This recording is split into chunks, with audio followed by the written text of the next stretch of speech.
Olá, Olá, bom dia, bom estamos todas, dia. vamos Oi, embora. bom dia, meninas. Prazer estar aqui. Bom dia, muito obrigada, Maria, por te ter juntado a nós. Hoje É um vamos trazer, prazer. hoje vamos trazer aqui um tema que se calhar às vezes as pessoas se esquecem ou nem têm conhecimento sobre isso, mas é realmente importante trazer isto para as pessoas também começarem a observar-se relativamente ao que se passa com elas. E, portanto, o tema é como é que a falta de amor próprio afeta o nosso funcionamento físico, o nosso corpo, a nossa saúde. Portanto, vamos lá tentar perceber como é que vamos resumir esta ideia para as pessoas começarem a olhar para si próprias e ganharem aqui uma consciência do que tem que ser olhado dentro delas. Porque não é só a dor física que incomoda. Para chegarmos à dor física, é porque há uma dor dentro de nós interna, Isso. na nossa psique, não é?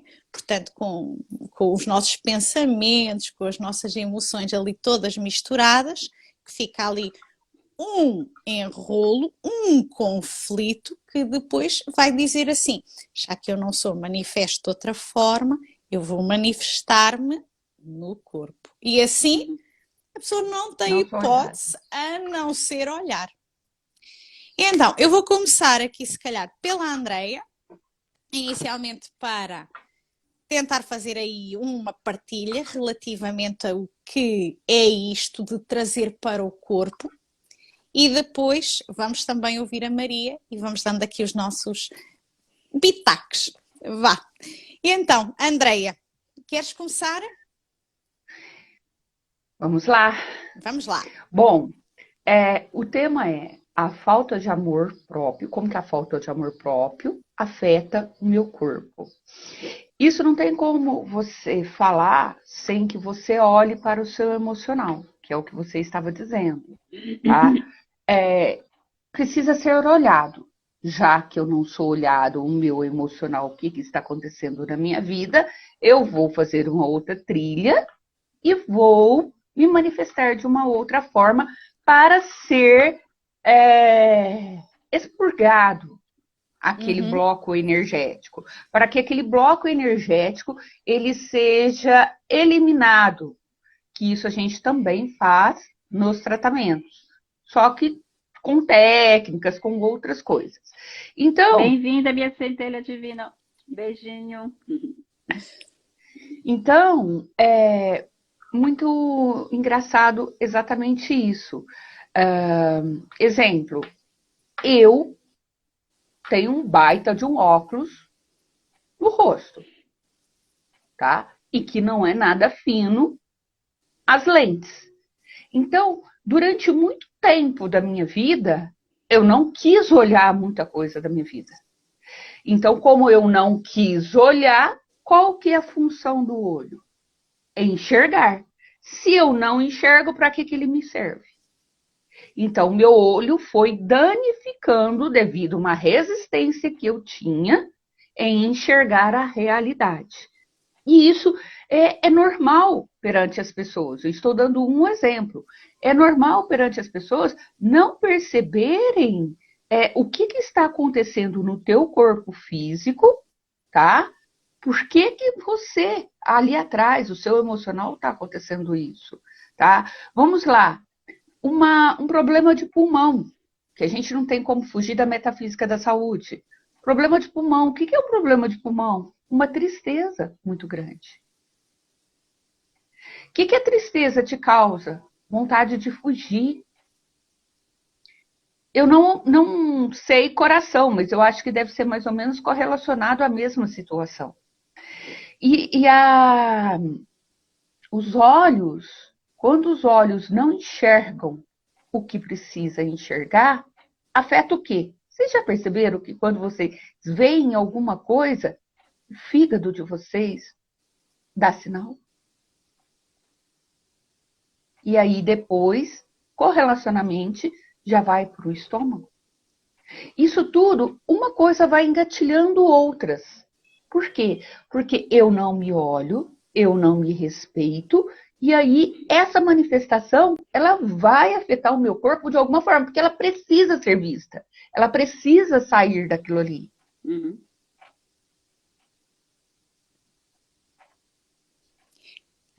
Há pouco, ainda antes de entrarmos na live, a Maria estava a trazer a situação do timo, que eu acho que também é muito importante, considerando que é aí que mora realmente o nosso eu e que é a partir daí que se desenha também o nosso campo energético, não é o Taurus. E por isso, Maria, eu gostaria que partilhasses aí um bocadinho da ideia do timo, daquilo que estavas a dizer antes. Pode ser? Claro. Obrigada por estar aqui, por me convidar para essa live e poder aprender com vocês um pouquinho, compartilhar também. Então, a questão do timo, para mim, é bem interessante porque eu já tratei isso em mim, né? Então, assim, eu tinha bastante dores no peito e eu não entendia por quê. Dores mesmo, física. Eu falava, nossa, aqui está infeccionado, alguma coisa está errado aqui. E aí, buscando os meus estudos, né, me inteirando nos meus tratamentos, eu percebi que o timo, ele tem uma, quando a gente nasce, vai crescendo, ele é um pouquinho assim de forma rosada e ele tem a estrutura dele. Quando a gente usa o timo, por exemplo, o amor, o alto amor, o amor ao próximo, né? Essa glândula, ela vai desenvolvendo também. Mas quando a gente não usa esse alto amor e essa energia do amor, né? Que é uma função que faz parte do nosso ser, do nosso desenvolvimento, essa glândula do timo, ela vai entrando em, ela não vai, ela vai entrando em desfunção. Ela vai se tornando uma gordura amarelinha e é como se ela tivesse sendo assim, é como se fosse uma parte do corpo da gente que não está sendo usado, está ficando de lado aqui. Tipo assim, eu tenho dois rins, eu vou usar só um, né? Não é o caso, mas assim, só um exemplo para Uhum. entender que essa glândula, ela precisa também ser trabalhada e ser usada. E quem ativa essa glândula é o amor. E quando a gente não faz isso, aí vem todas as questões, porque assim, está envolvendo o nosso emocional, está envolvendo também o nosso, toda a parte do corpo, né, que está ligado, vai estar em desenvolvimento. E quando a gente não faz esse movimento, essa glândula é como se ela atrofiasse. Aí vai Uhum. aparecendo dores, dores no peito, o chakra cardíaco também que está envolvido, né? Desequilíbrio, porque os chakras é uma fonte de energia com a energia prana, né? Que vem do universo, que vai fortalecendo e alimentando todo esse fluxo energético no corpo da gente. E quando isso não é feito, porque nós somos feitos do amor e tudo tem que funcionar perfeitamente, mas como a gente que tem o livre-arbítrio para fazer isso, então isso vai ser afetado, né? Causando Uhum. depressão, causando uma tristeza profunda, e várias sensações de problemas psicológicos, né? De doenças psicológicas, que é a autoestima, o amor próprio, sucessivamente. Quer dizer, tudo está ligado, né? Então, Uhum. é claro que a gente não tem consciência disso, é só através do caminho do autoconhecimento que a gente vai estar se encontrando e trabalhando isso, né? Uhum. Ah, eu por acaso lembrei-me agora da situação que é muito comum, que é as dores nas costas, os problemas na coluna, não é?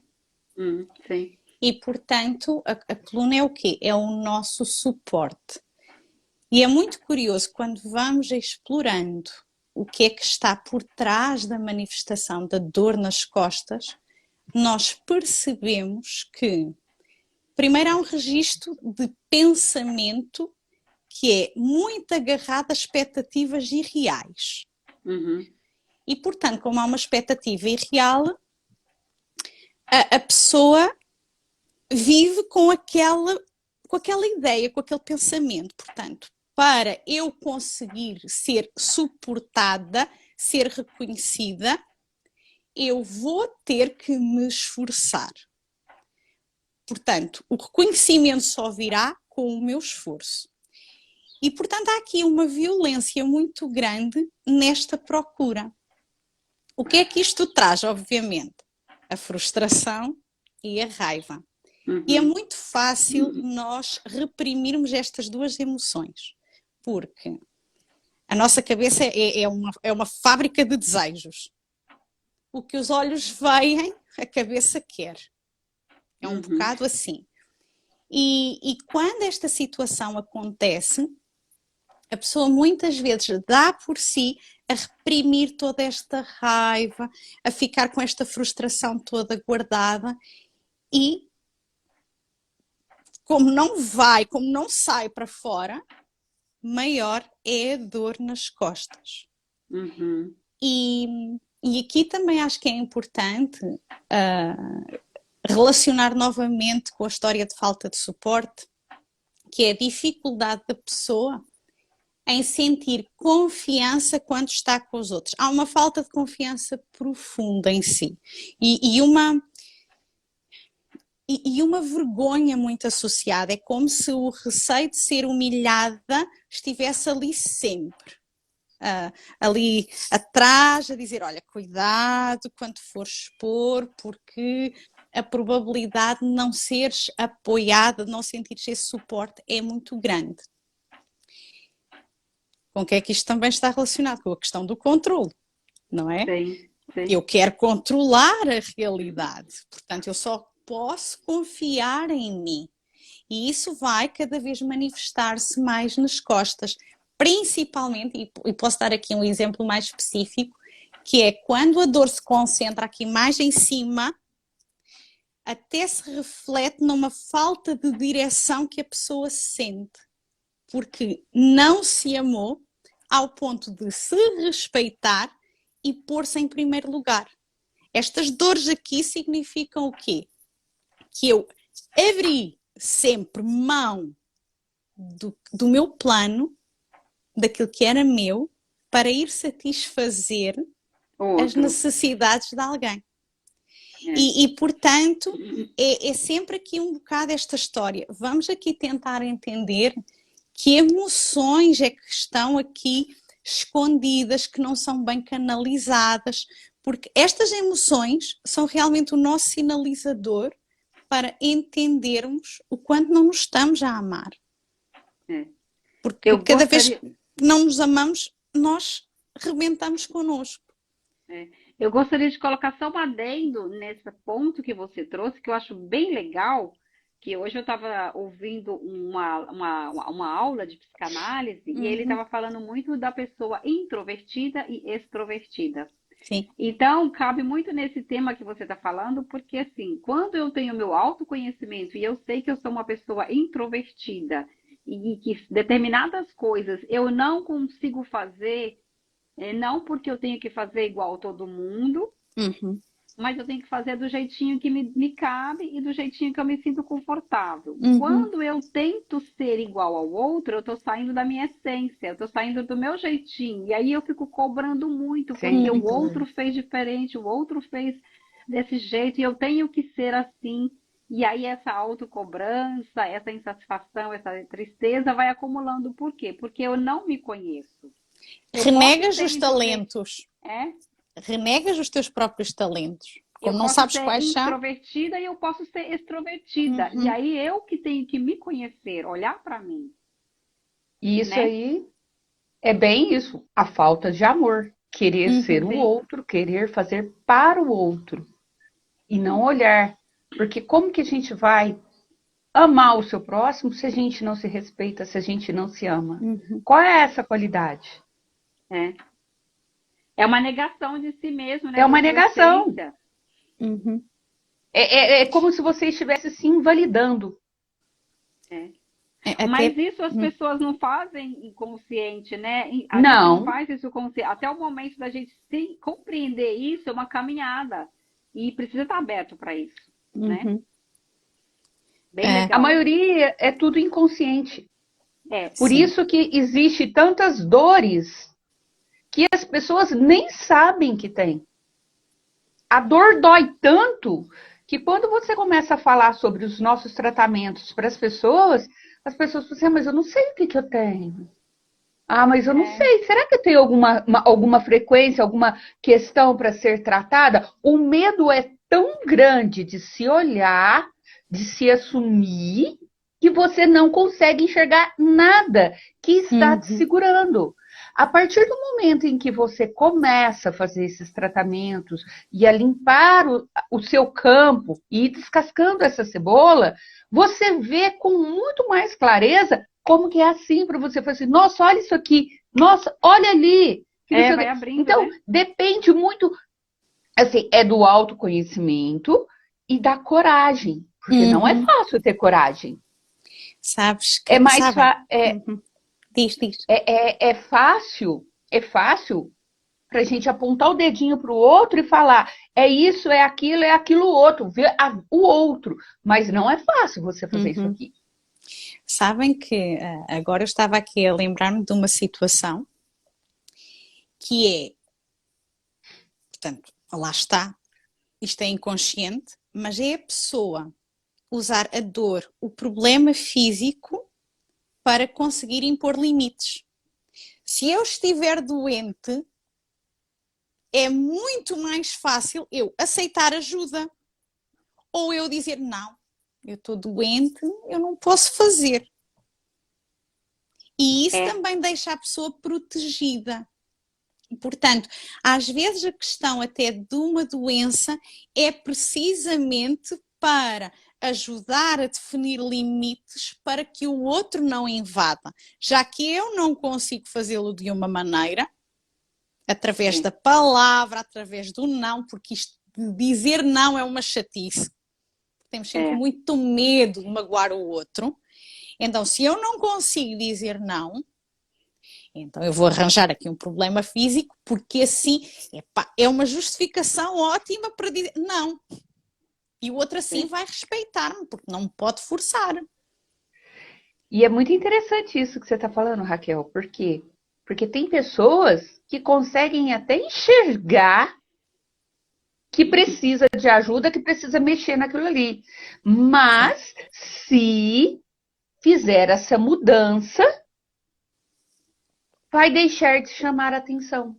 Vai deixar de ter a situação que tem. Então, aí entra o ganho secundário.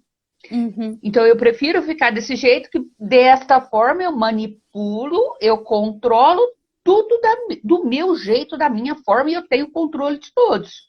Então, eu não vou mudar. Eu acho que a questão ainda que está atrás dessa questão de mudar é o receio de perder o pouco conforto que tem. E deixa eu só fazer um adendo rapidinho. Aí a gente volta lá para a criança pequenininha, lá a criança interior, que fica querendo o colinho da mamãe, porque lá é confortável. Inconscientemente, claro, porque é uma trajetória que a gente vem trazendo desde criança, e esse voltar lá atrás é querer o acolhimento. Sim. Né? Que é bem legal. E a minha centelha divina pode comentar, se tiver vontade, colocar a sua opinião e participar do bate-papo, tá, minha querida? É muito curioso que lá está, principalmente na infância, quando nós percebemos que não fomos respeitados, que nós nem percebemos, nós fomos criados assim, portanto aquilo é a nossa realidade. E assim nos constituímos, a nossa psique fica naquilo. Daí que quando somos adultos é muito fácil repetirmos o padrão. Porque foi assim que aprendemos. Portanto, se foi assim, não conhecemos outra forma. E mesmo essa questão de não nos dar um conforto completo, dá-nos ali aquela situação de copo meio cheio, copo meio vazio. Não se está péssimo, mas também não se está maravilhoso. E empurra-se com a barriga. E a vida vai andando. Porque nós acabamos por nos habituar muito a viver com um certo desconforto. É fácil. Pode ser só aquele tornozelo que vai doendo de vez em quando e que nós nem ligamos muito, mas que se formos ver, o tornozelo está a dizer-nos alguma coisa. Uhum. É aquela conjuntivite que aparece de repente, que eu nem conheço ninguém que tenha conjuntivite, mas aparece em mim. Uhum. O que é que eu não quero ver? O que é que está a ser tão violento na minha realidade que eu não estou a querer ver, que eu não estou a querer gerir. E, portanto, é muito fácil nós acabarmos por nos esquecer que há um bem-estar maior dentro de nós próprios. É muito fácil, porque nós temos uma tolerância elevadíssima à dor, ao desconforto. Até porque somos educados nisso. Então a vida melhora, espera mais um tempinho, é só uma fase. As nossas crenças são muito sustentadas pela questão de esse esforço vai ter uma recompensa. E a pessoa muitas vezes não percebe que o esforço tem que também ser validado com o seu sentir. Porque se começar a ser um esforço que não lhe faz sentido no coração, isto traz um sofrimento profundo. É bem isso mesmo. Nossa, muito legal o que você falou, porque agora me veio na hora aquela aula que a gente teve da primeira célula que nasce do feto. Qual que é o primeiro órgão que começa a funcionar? O O coração. coração. Lá tá todas as respostas daquilo que a gente busca, né? Não é o cérebro. O cérebro trabalha junto, mas o sentir é a resposta do nosso caminhar, né? Bem legal isso, né? E é aquela maioria- situação de... Sim, diz Andréia, E a desculpa. maioria das pessoas não conseguem e não, ou melhor, não aprenderam a sentir, a respeitar o que você está sentindo, a respeitar a sua intuição, que é o seu sentir, o seu caminhar. Eu devo isso, eu não devo, não, eu vou. E aí eu vou atropelando. Porque acaba por ser fácil, porque nós esquecemos de ouvir essas emoções, porque muitas vezes estão reprimidas dentro de nós, porque vem lá desde a infância, que nós habituámos a sentir assim.